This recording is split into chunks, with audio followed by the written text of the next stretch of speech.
Here we have the Volkswagen Polo on a 65 plate. I'm going to start off firstly by showing you around the outside of the car, and then we'll hop in and run through some controls on the inside of it. From the outside, you can see it's a 5-door car with alloy wheels. We're going to start off inside the boot area first. As we approach the back of the car, you can see we have reversing sensors. Plenty of boot space along with that 60/40 split folding rear seat as well. And then underneath this tray section, even more space again. Okay, so we're just going to work our way back around to the front of the car, and then we'll hop in and run through the controls on the inside of it from there. Just briefly before we climb in, I think it's well worth seeing the interior from this exterior point of view. There's plenty to run through on the dashboard, so let's hop in and we'll do that now. Okay, now that we're inside the car, we're going to start with the dials. Over on the left-hand side, first of all, we have the rev counter and coolant temperature gauge. On the right-hand side, the speedometer and fuel gauge. In the centre, you can see the total miles for the car. They are 41,589.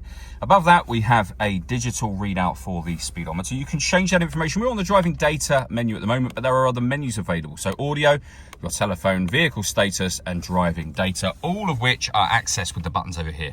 We have stereo and phone controls here as well. Stereo controls continue on the left-hand side along with cruise control. And then into the centre, the main screen. Firstly, above that, you can turn your parking sensors on and off. And as you can see, you get a visual guide to the sensors when you do that.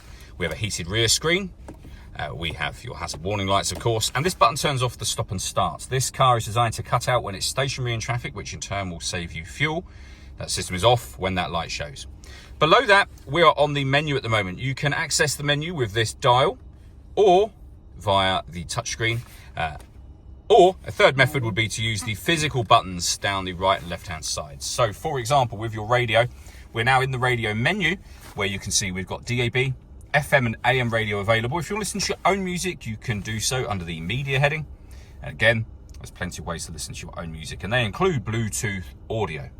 Once that is, you have paired your phone, which is done by hitting Find Telephone and following the instructions on screen from there. You can also adjust your bass, balance, treble, fader, etc. on there, should you wish to.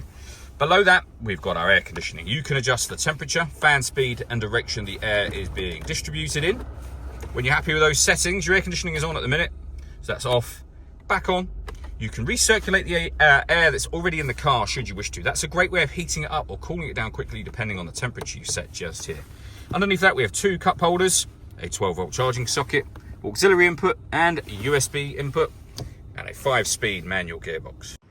All that leaves me to say is thank you for taking the time to watch this video. If you'd like to come and see the car for yourself and have a test drive, please feel free to give us a call here at Surrey Specialist Cars. We'd love to hear from you.